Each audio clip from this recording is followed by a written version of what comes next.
Hi hello friends, എല്ലാ കൂട്ടുകാർക്കും ചെമ്പനീർ പൂവിൻ്റെ പുതിയൊരു റിവ്യൂയിലേക്ക് സ്വാഗതം. അങ്ങനെ ആ വീഡിയോ ആൻ്റണിക്ക് കൊടുത്തിട്ട് നമ്മുടെ ശ്രുതി അവിടെ നിന്നും പോരുകയാണ്. ശ്രുതി നേരെ പോകുന്നത് ശ്രുതിയുടെ ആ ഷോപ്പിലേക്ക് തന്നെയാണ്. അതിന് ശേഷമാണെങ്കിൽ ആ ഫോണ്, സച്ചിയുടെ ഫോണ് മീരയുടെ കയ്യിൽ കൊടുത്തിട്ട് അത് അവിടെ അടുത്തുള്ളൊരു തോട്ടിലോ പുഴയിലോ എവിടേക്കെങ്കിലും എറിയാനൊക്കെ ആവശ്യപ്പെടുകയും ചെയ്യുന്നുണ്ട് കേട്ടോ. അതിന് ശേഷമാണെങ്കിൽ ഈ പറയുന്ന ആൻ്റണി ആ വീഡിയോ അത് വേറൊരാൾക്ക് സെൻഡ് ചെയ്ത് കൊടുക്കണം. അതായത് തമിഴ്നാട്ടിൽ വളരെ അകലെയുള്ളൊരു സ്ഥലത്ത് ഉള്ള ഒരാൾക്ക്, ഇവനെ പോലെ തന്നെ ഒരു റൗഡി പോലത്തെ ഒരാൾക്ക് അയച്ചു കൊടുക്കുകയാണ്. എന്നിട്ട് അവനോട് അത് എഡിറ്റൊക്കെ ചെയ്ത് എന്തായാലും അത് എല്ലാവരും സോഷ്യൽ മീഡിയയിലൊക്കെ പ്രചരിപ്പിക്കാനും ആവശ്യപ്പെടുകയും ചെയ്യുന്നുണ്ട്. അപ്പോൾ പുറത്തുനിന്നുള്ള ആളാണ് അത് പ്രചരിപ്പിച്ചതെങ്കിൽ അപ്പോൾ ഇവർക്കൊന്നും പ്രശ്നം വരില്ലല്ലോ, അതുകൊണ്ടാണ് അങ്ങനെ ചെയ്യുന്നത്. അതിനുശേഷമാണെങ്കിൽ സച്ചിയാണെങ്കിൽ ഒരു ദൂര യാത്രയ്ക്ക് പോവുകയാണ്. അവനൊരു വാടക കിട്ടുന്നുണ്ട്. അങ്ങനെ അവിടെ നിന്നും അവൻ്റെ കയ്യിൽ എന്തായാലും ഫോണില്ലല്ലോ. അപ്പോൾ രേവതിക്ക് ഭയങ്കര ടെൻഷൻ ആവുന്നുണ്ട്. രേവതി പറയുന്നുണ്ട്, ഫോണില്ലാതെ എങ്ങനെ പോകും സച്ചിയേട്ടാ, എങ്ങനെ വിളിക്കും എന്നൊക്കെ ചോദിക്കുകയാണ്. എൻ്റെ ഫോൺ കൊണ്ടുപോയിക്കോളാൻ രേവതി ആവശ്യപ്പെടുമ്പോൾ വേണ്ട എന്ന് പറയുന്നുണ്ട്. അപ്പോൾ രവീന്ദ്രനും പറയാണ്, നീ എൻ്റെ ഫോൺ കൊണ്ടുപോക്കോ, ഇതിവിടെ വെറുതെ ഇരിക്കില്ലേ എന്ന് പറയുമ്പോൾ വേണ്ട എന്ന് പറഞ്ഞ് പോവുകയാണ്. അങ്ങനെ അതിന് ശേഷമാണെങ്കിൽ രേവതി തൻ്റെ അമ്മയോടും അവരോടൊക്കെ ഇങ്ങനെ പറയുന്നുണ്ട്, സച്ചിയേട്ടൻ ഫോണില്ലാതെയാണ് പോയിട്ടുള്ളത്, എനിക്കെന്തോ ഭയങ്കര ടെൻഷനാവുക, വിളിക്കാനൊന്നും പറ്റില്ലല്ലോ എന്നൊക്കെ ഇങ്ങനെ പറയുകയാണ്. അങ്ങനെ നമ്മുടെ രേവതിക്ക് കുറച്ച് പൈസ കിട്ടുന്നുണ്ട്. അങ്ങനെ കുറച്ച് പൈസ കടം കിട്ടുകയാണ്. ആ പൈസയും കൊണ്ട് രേവതി വേഗം തന്നെ ഈ പറയുന്ന ശരത്തിനെയും കൊണ്ട്, ശരത്തിനെ ഫോണിനെ പറ്റിയുള്ള എല്ലാ കാര്യങ്ങളും അറിയാലോ, അപ്പോൾ ശരത്തിനെയും കൊണ്ട് ഒരു ഷോപ്പിൽ, ഒരു ഫോൺ കടയിലേക്ക് ചെല്ലുകയാണ്. അവിടെ എത്തിയിട്ട് സച്ചിക്ക് ഇഷ്ടപ്പെട്ട ഒരു 12,000 ഒരു 15,000 രൂപ ഏകദേശ റേഞ്ചിലുള്ള ഒരു ഫോൺ വാങ്ങിക്കുകയും ചെയ്യുന്നുണ്ട്.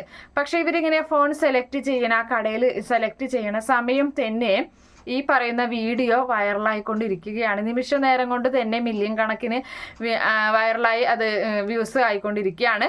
അങ്ങനെ ആ സമയത്താണെങ്കിലും അവൻ ആ കടയിലുള്ള 2 പയ്യന്മാർ ഈ വീഡിയോ കാണുകയും ഈ പറയുന്ന ശരത്ത് അവിടെ നിന്നും ഇറങ്ങിപ്പോകുന്നതും ആയിട്ടുള്ള കാര്യങ്ങളൊക്കെ തന്നെ അവർ തിരിച്ചറിയുകയാണ്. അപ്പോൾ ഈ വീഡിയോയിൽ കണ്ട ചെക്കനല്ലേ ആ പോകുന്നത് എന്ന് ചോദിക്കുമ്പോൾ അതെ എന്ന് പറയുന്നുണ്ട്. അത് ശരി, മോഷ്ടിച്ച കാശ് കൊണ്ട് ഫോണും ബൈക്കും ഒക്കെ ആയിട്ട് ചുറ്റി നടക്കാണ് എന്നൊക്കെ ഇങ്ങനെ അവരിങ്ങനെ പറയാണ്.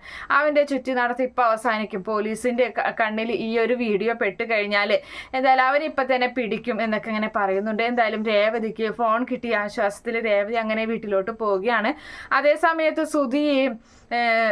ശ്രുതി ചെയ്യുന്ന ഒരു സൂത്രം എന്ന് പറയുന്നത്, ശ്രുതി വേഗം തന്നെ ഒരു കടലാസുമായിട്ട് വരികയാണ്. അതിലൊരു എഴുത്തായിട്ടാണ് വരുന്നത്. എന്നിട്ട് പറയാണ്, ശ്രുതി, ഞാൻ ഈ കടയിലോട്ട് വരുമ്പോൾ ഒരാൾ എന്നെ പിടിച്ചു നിർത്തിയിട്ട് ശ്രുതിയുടെ ഭാര്യയല്ലേ എന്ന് ചോദിച്ചു എന്ന് പറയുമ്പോൾ ആരാ എന്ന് ചോദിക്കുന്നുണ്ട്. അറിയില്ല, എൻ്റെ കയ്യിൽ ഒരു കത്ത് തന്നു പോയി എന്ന് പറയുന്നുണ്ട്. അയ്യോ, പിന്നെയും കത്തോ എന്ന് പറഞ്ഞ് നമ്മുടെ ശ്രുതി പേടിക്കുകയാണ്. എന്തായാലും ആ കത്ത് വായിക്കുകയാണ്. അപ്പം അങ്ങനെ ആ സമയത്ത് അതിൽ എഴുതിയിട്ടുള്ളത്, നിങ്ങളുടെ വീട്ടുകാരെ പറ്റിയിട്ട് ഉള്ളൊരു വീഡിയോ സോഷ്യൽ മീഡിയയിൽ വൈറലായിക്കൊണ്ടിരിക്കുകയാണ്, അത് ആപത്തുണ്ടാക്കുമെന്നൊക്കെയാണ് അതിൽ എഴുതിയിട്ടുള്ളത്.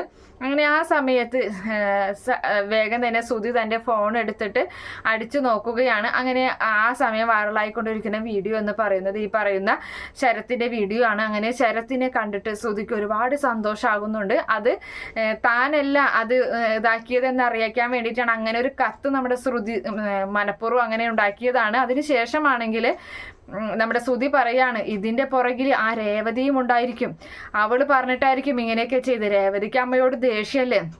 എന്തായാലും ഇതൊരു നല്ലൊരു സാധനം തന്നെയാണ്, ഇത് വെച്ചിട്ടൊന്ന് കളിക്കണം. ആ സച്ചി, ഞാൻ അച്ഛൻ്റെ പൈസ എടുത്തുകൊണ്ട് പോയി എന്ന് പറഞ്ഞ് പലപ്പോഴായിട്ട് എന്നെ കളിയാക്കാറില്ല, എപ്പോഴും കുറ്റപ്പെടുത്താറുണ്ട്, അതുകൊണ്ട് ഇത് വെച്ച് ഞാനൊരു കളി കളിക്കും, അവളെ അങ്ങനെ വിട്ടാൽ പറ്റില്ല എന്നൊക്കെ ഇങ്ങനെ പറഞ്ഞിട്ട് ഇതോടുകൂടി എന്തായാലും അമ്മ അവളെ ഈ വീട്ടിൽ നിന്നും പറഞ്ഞു വിടും എന്നൊക്കെ ഇങ്ങനെ ഉള്ള ഡയലോഗും കാര്യങ്ങളൊക്കെ ആയിട്ട് നിൽക്കണം. എന്തായാലും എല്ലാം കേട്ടിട്ട് നമ്മുടെ ശ്രുതിക്ക് ഒരുപാട് സന്തോഷത്തോടു കൂടി ശ്രുതി അവിടെ നിന്ന് മറിഞ്ഞു നിന്ന് ചിരിക്കുകയും ചെയ്യുകയാണ്.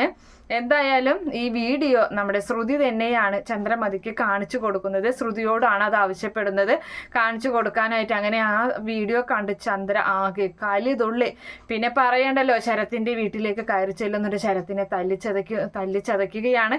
അപ്പോഴായിരിക്കും ശരത്തിൻ്റെ അമ്മ, അതായത് രേവതിയുടെ അമ്മയ്ക്ക് ഒരു കാര്യം അറിയുന്നതും രേവതി അറിയുന്നതും രേവതി സഹോദരി അറിയുന്നതെല്ലാതും. അങ്ങനെ എല്ലാവർക്കും ഒരു മരണവീട് പോലെ ആവുകയാണ് അത്.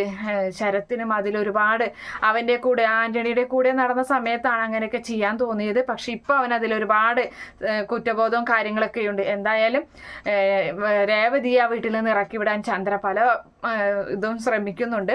കാത്തിരുന്ന് കാണാം എന്തായാലും നമ്മുടെ സച്ചിക്ക് രേവതി രക്ഷിക്കാൻ പറ്റും എന്താകും എന്നുള്ള കാര്യങ്ങളൊക്കെ നമുക്ക് അടുത്ത റിവ്യൂവിൽ പറയാം. ഈ റിവ്യൂ ഇഷ്ടപ്പെടുകയാണെങ്കിൽ ഈ ചാനൽ ഒന്ന് സബ്സ്ക്രൈബ് ചെയ്ത് സപ്പോർട്ട് ചെയ്യുക. Okay friends, by, thank